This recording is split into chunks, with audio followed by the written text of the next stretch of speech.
Thank you so much for that warm introduction.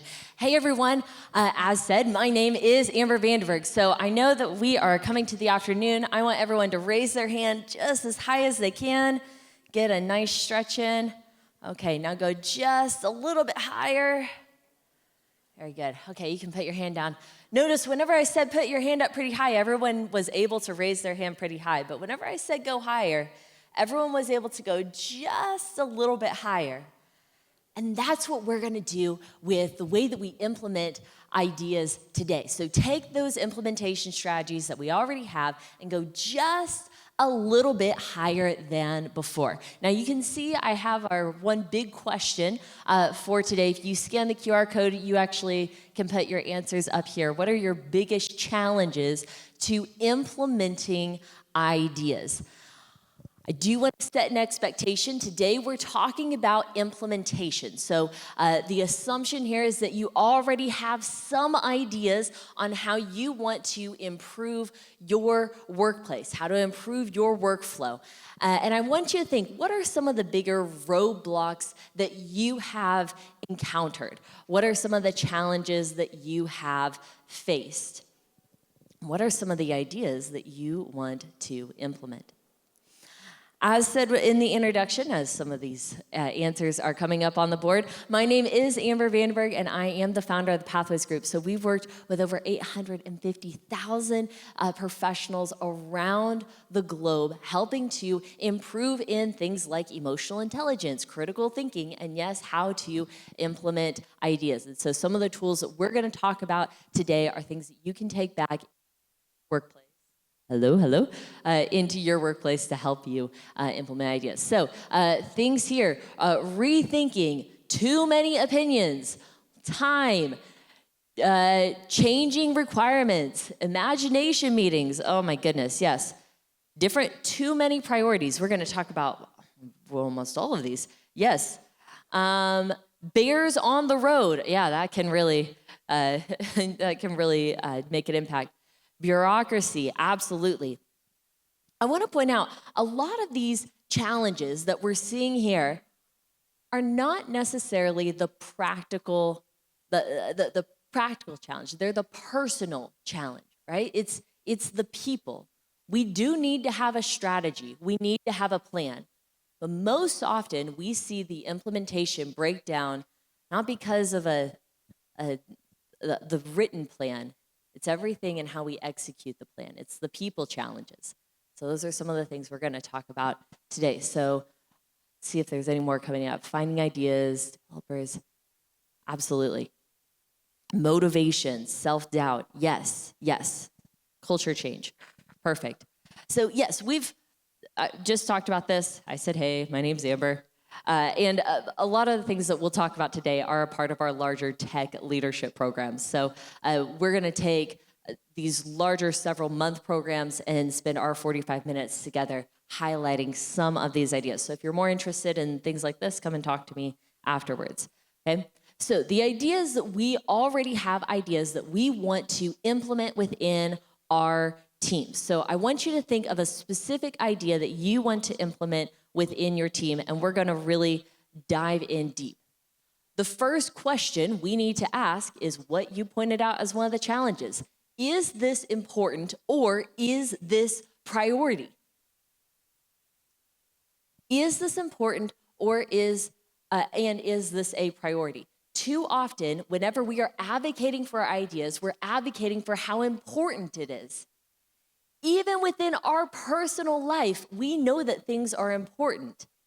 I know that it's important that I invest in my physical health, right? That I invest in my relationships with my family and with my loved ones. Advocating how important it is only moves the needle slightly. How am I prioritizing this above the rest? And so I want to challenge you to advocate for the priority of your idea. Why is this important now? And the reality is sometimes we'll ask this question and we'll say, it actually isn't a priority right now. It will be a priority in 3 months.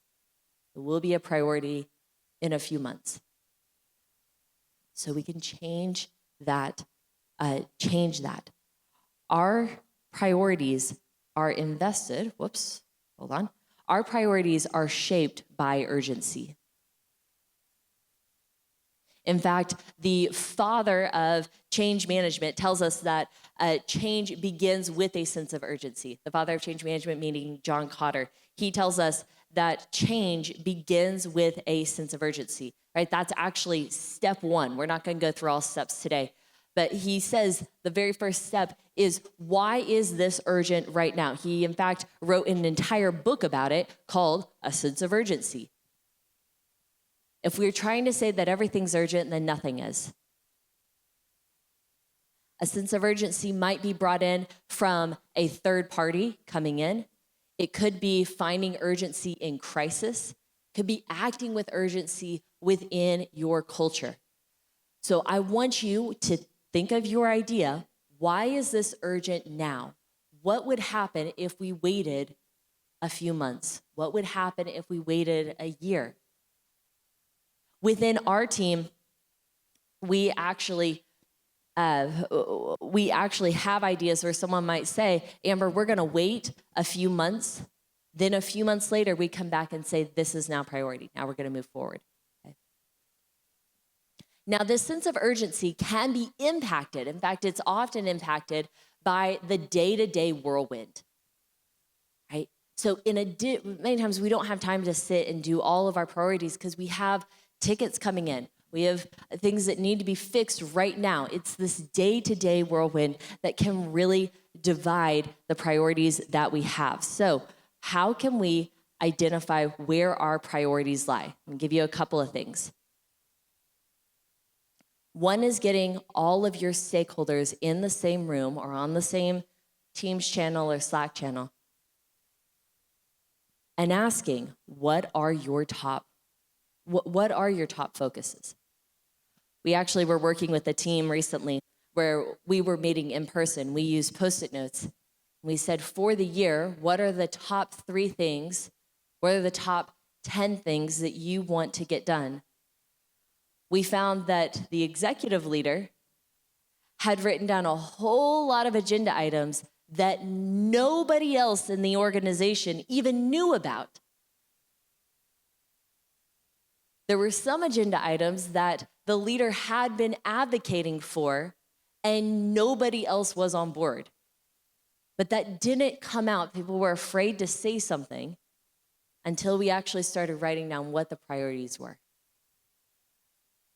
Now, it was from this, we had Post-it notes everywhere. We could say, well, we have 80% of the people on the team that are prioritizing this one thing. This is the direction that we're going to go. The number one challenge with implementation is trying to implement too many ideas at once, not understanding what is important versus what is priority. Now, I'm going to go one step further. Sometimes we can have one idea that can address several challenges at once. Is there one thing that could change many things or everything? Let me give you a couple of examples. In the 1960s, the United States was in tension with Soviet Union. And so NASA was created, and they had a big goal. They said, we are going to be a leader. We are going to lead the world in space exploration. That's a big goal. It's important. But it's not specific enough to know exactly in what direction we're going. It's aspirational, it's inspirational, but what does that actually mean? In fact, NASA at this point had 15 different metrics to measure what success was. That means their focus was divided in 15 different ways. That's 15 different types of ideas that you're trying to implement. And this really was a challenge. They weren't making the headway that they wanted to make until they started using this. What's our starting line? What's our finish line? What's our deadline? Now, as you're identifying and defining what your problem is or what your challenge is that you're trying to solve, what idea you're advocating for, I encourage you, identify what's the starting line, what's the finish line, what is the deadline. In the case of NASA, it was this. We're going to choose to go to the moon by the end of the decade. This is our starting line. This is our finish line. This is the deadline. Now, personally, I find it very easy to overlook the starting line. I want to just go into clear definition of success and the deadline. But if we don't know where our starting line is, and this happens a lot of times in companies, we say, oh yeah, this should happen in 6 months. Amber, just bring in some more people. We can get this done in a few weeks. Many times those unrealistic expectations, those unrealistic deadlines come from not understanding where the starting line is here, what is needed to get from the starting line to the finish line. So clearly define, these are our resources, these are our capabilities now. This is a clear definition of what success is. We all know what this means, and we have a clear deadline.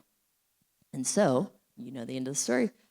In 1969, we were able to go to the moon. Right? So what is one thing that could change everything? So that's a nice story. Let's think of something more within a company. Right? So we'll see this in healthcare. Right? If I change my sleeping habits, this can change all of these other things. If I change my diet, this can change all of these other things. What's one thing that could solve multiple challenges, right? I can implement a command palette, right? It's addressing several challenges at once. Okay, so what's one idea that can change everything if you're looking at VS Code? Right, so identify what's your starting line, what's your finish line, and what is your deadline. I know some people like this as a formula, so it's basically the same thing. Starting line is X, is 2Y by when. What does this look like? Sounds so simple. This helps us clearly prioritize. Now, were there other things that NASA was doing at that time? Absolutely. It was all to help meet this goal, help narrow your focus. Okay? We're defining exactly where we are going.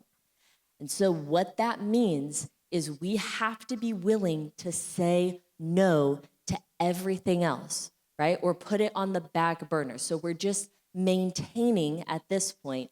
So there's a difference between we're just going to maintain and we're progressing in this area. This is where we're building momentum. We're not saying that these other ideas are less important. We're saying that they're not priority for right now. And then we act on lead metrics, right? So we have clear definitions of what this means. So we talk a little bit about leading and lagging metrics. Assume that we know what these are, right? Our lagging indicators are, they assess the current state of business. This is what has happened up until this point. Your leading metrics are indicators to predict future conditions. We know this too often in meetings. I see people using their lagging metrics, trying to use them as indicators of their success. We need to have these leading metrics, okay? So identify what your leading metrics are. Okay, so if we're talking about weight loss, this is weight loss would be an example of a lagging metric. Your diet and exercise would be an example of leading metrics, right? So what I'm eating is something you're moving forward. What I'm doing, my exercise, is how I am moving forward. As a football coach, I used to coach for Paris Saint-Germain and several other professional. As a coach, I have my lagging metrics, which is what the final score was, but the leading metrics is how I show how we're improving as a team, how my players are improving, what's our pass completion rate, what's our shots on goal rate, right? What are these leading metrics that we can do? We were working with a large shoe company, and they were trying to define what their leading metrics were. Because here's the deal. There are several companies that have worked with leading and lagging metrics as a form of implementation.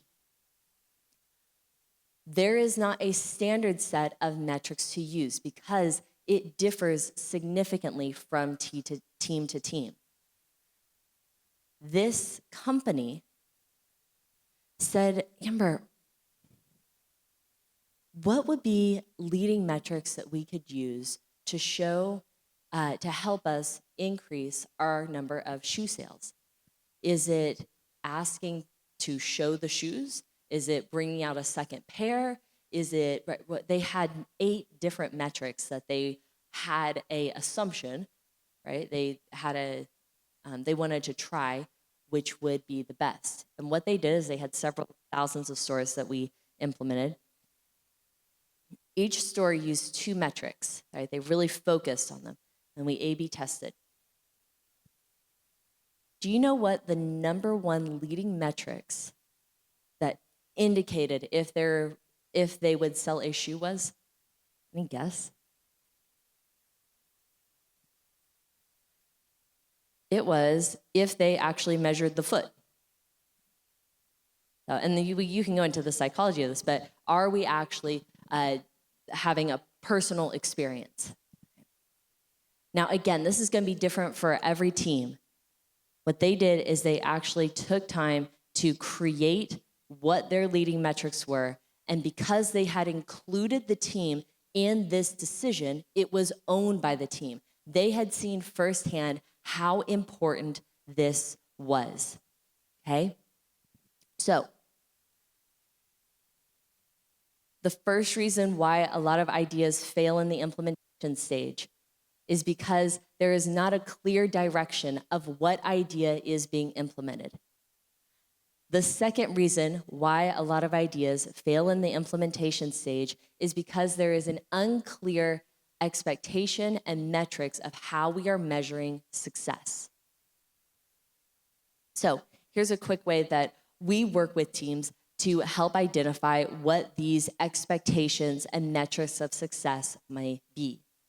So we're actually going to do this together as a group. I'm going to ask you to, I see some people have pen and paper. You can also just pull out your phone and pull out your notes section, go 1 through 8. Okay? Maybe just a minute. This is going to take about 2 minutes to do. Don't worry, it won't make you move up or anything. And I'll do an expectations conversation like this whenever I am bringing new people onto the team, and we have new ideas, whenever we want to implement a new project, whenever we are working with new clients who they may have new thoughts, ideas, and visions of what success look like. All of these are indicators to me that we need to make sure that we have clear definitions of what success looks like. So let me give you an example. Within the Pathways group, we are an international team. And so whenever we have meetings within our team, there's a big likelihood that somebody is going to stay up late and someone is going to get up early for us to all meet together. And so there is an expectation. Success within a meeting includes coming to meetings on time and ending them in a timely manner. And so I might draw or write timely meetings, right? So I put 8 boxes here if you want to draw it, but you can also just write timely meetings as a behavioral expectation. This is a definition of success. We're looking at behavioral success. We also have outcome success. So at the end of each learning journey within our company, we do an impact report. And so there's an expectation that these reports have correct information, it's delivered in a timely manner, it's organized in a specific way. So I might write organized impact reports, delivered in a timely manner, right? Delivered within 1 week of program completion, which is timely for us, right? That's how we define that. That's an example of a outcomes expectation. Right? At the end of this week, this is what success looks like. All right, so I've given you a couple of examples. I'm going to give you, at this point, 8 boxes. I'm going to give you 20 seconds per box, okay, or 20 seconds per number.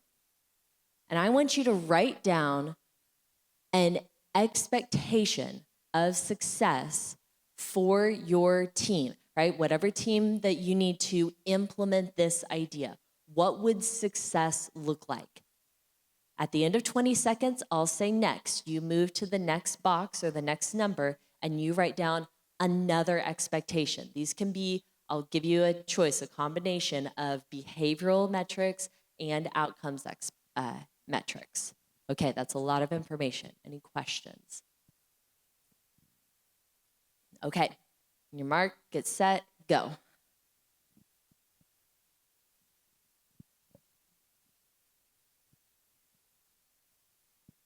Definition of success. Okay, move to the next box.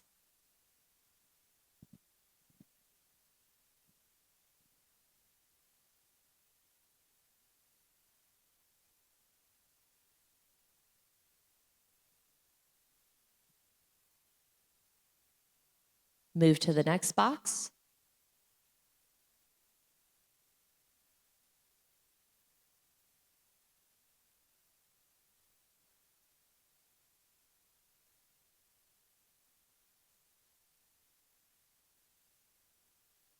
You got one more?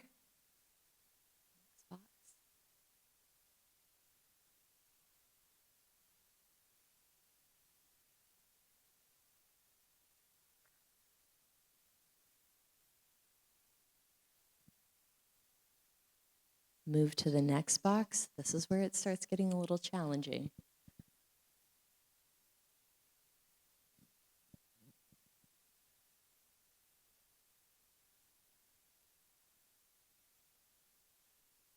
Move to the next box. A couple more left.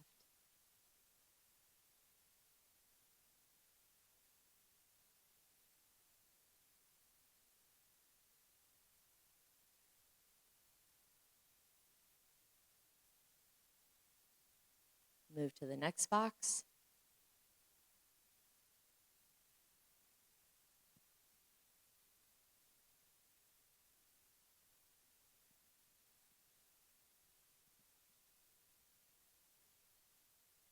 And 3, 2, 1, and time.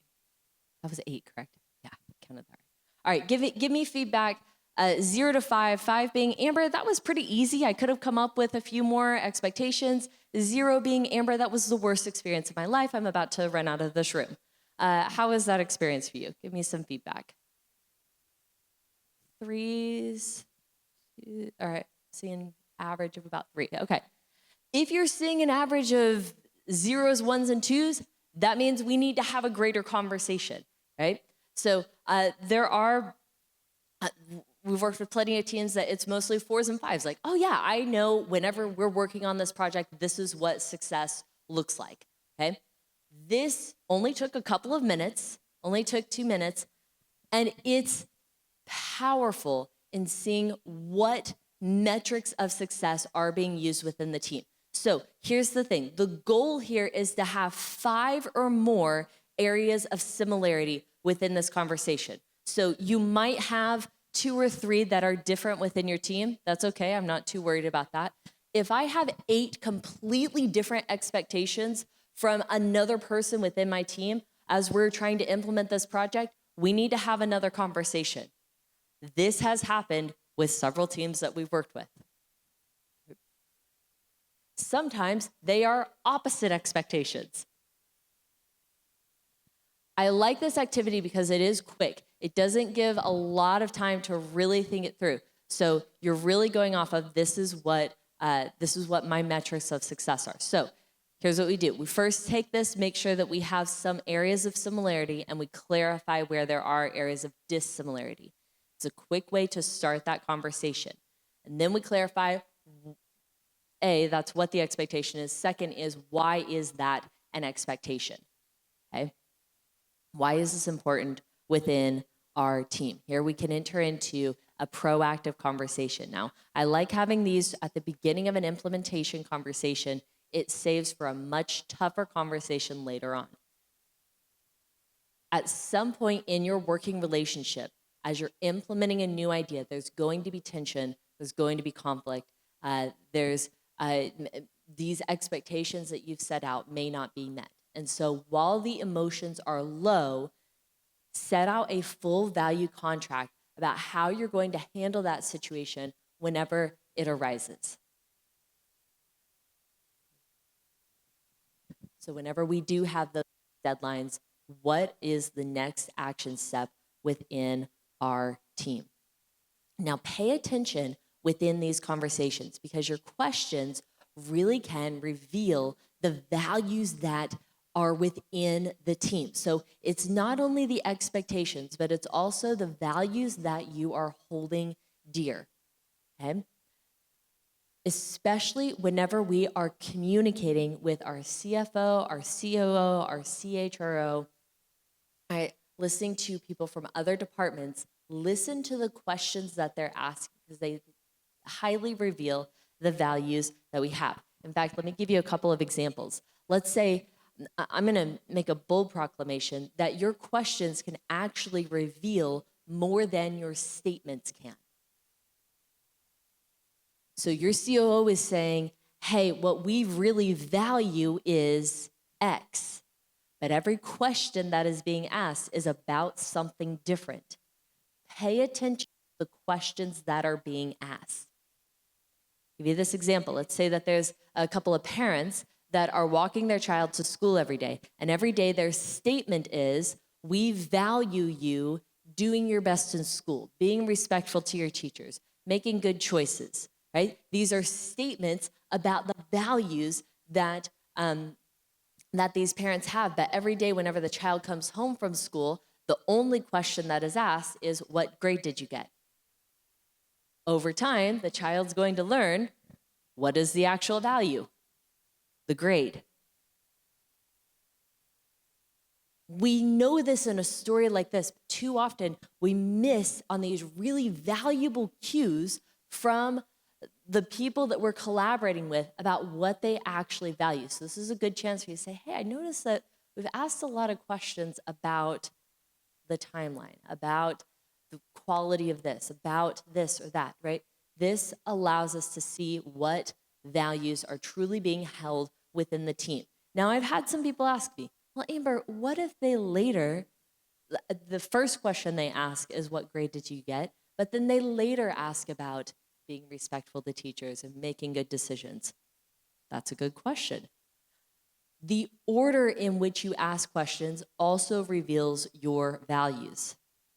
Let me give an example. Let's say that you have a loved one that gets into a car accident. The first question you ask will reveal a lot about that relationship. If the first question is, how is the car? That's going to be very revealing, right, in the relationship. If it's, do you have to miss work? If it's, why were you driving like that? How's the other driver, right? Is it serious?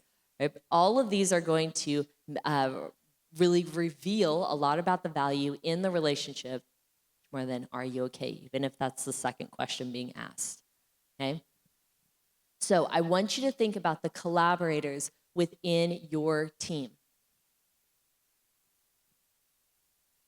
Who's helping to implement these ideas? Here we're clarifying the direction that we're going, we're clarifying the expectations that we have, but we're also clarifying the values within the team. These are 3 areas that we need alignment. First things first, we have to discover if we are in alignment before we can have the conversation, right? The questions will help reinforce the behaviors within your team. Now, the best way I know how to do this is to give the most American example I know. So this is a story about a chicken restaurant in the United States. In the 90s,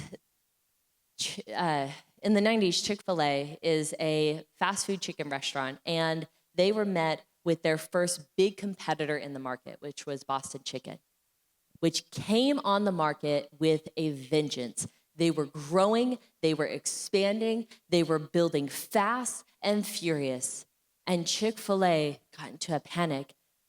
They got all the executives in the room and they said, we need ideas on how to grow fast, on how to expand. They're cutting into our market share. We need to get bigger. We need to grow. We need to get bigger. We need to continue to expand. And the CEO, Kathy, sat uncharacteristically quiet at the head of the table and was listening to these questions and listening to these ideas. First, they had to choose which ideas they were going to implement. Finally, he started putting his hand on the table until people got his attention. He got everyone's attention, and he said, I am tired of hearing how we're going to get bigger. If we get better, our customers will demand that we get bigger. If we get better, our customers will demand that we get bigger. And that question changed the entire dynamic in the room. It changed the direction that they were going. Yeah, I love about this story is you fast forward, Chick-fil-A hit their first $1 billion year in the same year that Boston Chicken declared bankruptcy. You get better, bigger, you get better, your customers will demand that you get bigger. Now, I have to listen to this story and I have to think, the world of AI, if we want a strategy, if we want a clear focus of how to implement this idea, I could just go to ChatGPT, I could go to Copilot, I could go to my AI tool, and I could ask, give me a clear strategy to expand the Chick-fil-A franchise. And it would give me a pretty clear strategy. If we want an answer, you're going to get an answer. But if you're not asking the right question, then that answer may not be the solution that you seek. This is where, when it comes to implementation, AI can help us implement at a faster pace. And so we need to take time at the beginning to ask, is this what we should be implementing? Right? Is this the priority of what we are going to implement within our company? Right? Is this the one thing that could change everything? They wanted a strategy to get bigger. It would have changed everything. Instead, they asked the question, what can we do to get better? Right? So first is, what is your priority? What's the main focus? The second is what are your leading metrics? And whenever we're saying yes to some metrics, we're saying no to others. In the same way that we prioritize our focus, we also prioritize the metrics that we're using. The third thing we want to do is to keep a compelling scoreboard. If nobody knows if you're winning, that is a challenge. If no one knows if you're winning or losing, that's going to be a challenge. Your influence is created through the momentum that you build, and that is built through a clear and compelling scoreboard. Now, if we use this from a football standpoint or a soccer standpoint, we have coaches' metrics that are very important, and we have our player metrics. As a coach, it's critical for me to know where in my football team, where we're losing the ball, how often we lost the ball, where did we gain the ball. But there's a lot of metrics that I'm looking at to measure our success. I'm looking at our shots on goal. I'm looking at our pass completion rate. Whenever my player comes to me, they're only really caring about two metrics. Any guesses on what those two metrics are? They are also the two metrics that your fans really care about. And they're also the two metrics that you as an employee will typically care about. They're the, what? Wins and goals. Okay, that's one, yes. Goals, yeah, that's the first one, the score. It's the two things that are put on the actual scoreboard. The score is the first one. and the time is the second one. Yeah, the score, the goals, the score and the time, right? So are we winning, and how much time is left, right? How much time have we spent? These are the two things that they're looking at the scoreboard, your scoreboard and your time. If I put too many metrics on my players, they're gonna have divided focus. So within our compelling scoreboard, we're gonna make it very clear. This is what the score is, this is how much time is remaining. This helps my players also with prioritization as they are managing their role within the team. Okay.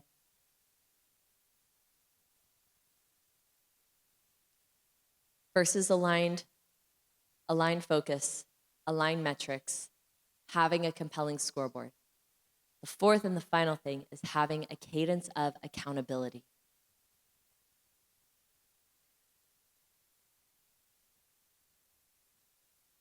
We talk about implementing ideas. We talk about implementing our ideas, but if we don't have any sort of accountability on how we're going to implement them, it does make an impact. So within our team, we meet weekly and we say, these are the wins for the week, these are our wins from last week, these are our goals for this week, and these are the resources or what we need to do to meet those goals. That is a quick accountability meeting, and it tremendously helps to build trust within your team. Many times, we see a momentum of ideation, implementation being built, and then we see that there's some progress made, and we stop, right? Well, it's better now than it used to be. The goal wasn't just a little bit better. The goal was to fix the problem. The goal was to improve. The goal was to actually get better. We see this in healthcare, right? Oh, well, they're a little bit better. Yeah, but that wasn't the goal. What we were trying to implement was something else, right? It was a full recovery. It was to be able to live a full life. If we're looking at this, whenever I'm looking with my football players, right? Oh, well, we were down by 5 and now we're down by 3. That's better. Yes, it's better, but we didn't win, right? The goal here has not yet been met, right? There's still a whole nother half left in the match. We're not done. There's more to do. At this point, we had not yet, the game is not over. We'd not yet gone to the moon yet. If you look in 1967, 1968, we'd made progress. We'd tried new things. We had gotten better, but we had not yet met our goal. It had not fully been implemented in what our definition of success was. And so we go back to clear alignment. Are we going in the same direction? Do we have the same metrics of success? Is the scoreboard clear? Are we all looking at the same scoreboard? And what does that cadence of accountability look like? All right, so these are the 4 things, all right? This is highly popularized by Covey, which is known for 7 habits of highly effective people, speed of trust. This is a model they call 4DX, which is 4DX, which is implementing ideas, is what this is about. It says, aligning your priority focus, acting with lead metrics, not lagging metrics, keeping a compelling scoreboard, and having a cadence of accountability. This helps to become embedded in your culture. Now, this is what both we've found as we've worked with companies and several other organizations like Covey have found as they've implemented these ideas as well. In the qualitative follow-up, people not only say, yes, we were able to implement ideas at a better, more effectively and more efficiently. They also say, this has impacted our culture as a whole. Now, if you look back, it's a researcher called Frederick Hertzberg, and he found this out. The reasons why people choose to quit are not the same reasons why people choose to engage. This is where we see a real misstep, saying, oh, well, we're just going to do the opposite of why someone said we're going to quit. No, we actually have a higher standard. So your hygiene factors are the reasons why I may quit, right? It's salary, conditions, security. But my motivation factors, meaning the reasons why I'm engaging in my work, are actually a different set of factors. And it really comes down to this. Am I winning in something that matters? Are my ideas being implemented? Are our ideas being implemented? Are we seeing momentum? Are we seeing growth? Am I moving forward? And am I moving forward in something that matters, something that I care about? Implementing ideas is not only good for the business side, but what we've seen and what, again, several of our competitors and what companies have seen is that it impacts your engagement as well, because people find purpose whenever there is momentum being built. So yeah, it's building up this is highly popularized in The Speed of Trust, where it talks about trust being built both in competence and in character. Whenever we see breakdowns in trust, this is one of the first things that we look at and say, whenever we've implemented ideas, many times where the frustration comes into play is I may have assumptions about, well, they're not meeting their results, or they don't have the capabilities to implement the ideas. This helps build up the trust and competence, but it also helps build up the trust and character, because you have worked together to move towards a goal, to move towards something that matters. So you're looking at both the intent and the integrity. So we're seeing that purpose and how we're moving forward. All right, I know I've given a lot of ideas. We have just a couple of minutes left here. So I want to leave you with this final story. Sometimes I walk away from sessions like this, with a conference like this, where there is a lot of information and there's a lot of ideas. And I'm reminded of one of my youngest teams that I used to coach. I had a player who was so excited for his first day of football. He was 6 years old. His name was Achintya. And on his first day, he came running out to the pitch. And he began yelling, pass, pass, pass.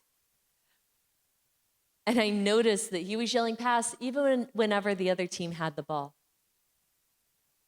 He was yelling pass whenever he was miles away from the action. And he was yelling pass even whenever he had the ball. So then he was running with the ball going, pass, pass, pass. And so I looked at him, I said, why are you yelling pass? And he looked up at me and he said, Miss Amber, I do not know what it means. I only know it as a football word. You know, sometimes I hear organizations, I hear leaders sound a little bit like my friend Achintya. You know the words. We hear it all the time. AI, technology, communication, these are great words. And they can lead to really big goals. But if we're in the wrong position, if we're miles away from the action, or even if we have the ball and we don't know in which direction we're going, then saying these words are not only ineffective, they're actually detrimental to our overall communication within the team. Eventually, the team is going to tune you out the same way they tuned out my friend. We say that we value things like leadership and communication, but then we don't actually have the ball or know where we're going, and then eventually they start to tune us out. But if we first take the time to clearly define our direction, we have alignment in not only what is important, but what is our priority focus. We act with leading metrics. We have a very clear and compelling scoreboard, and we have a cadence of accountability. Then we'll be in a position to yell pass, to receive the ball, to move forward, and to score really big goals. Friends, this is an inspiring place with people filled with amazing ideas. I want to encourage you to take those ideas and implement them in your workplaces today. I truly believe that if you can achieve your dreams all on your own, you're not dreaming big enough. If we want to do something bigger than ourselves, then we have to include more people than ourselves. And that means using some of these skills to mobilize an incredible team to move forward and score big goals. Thank you all so much.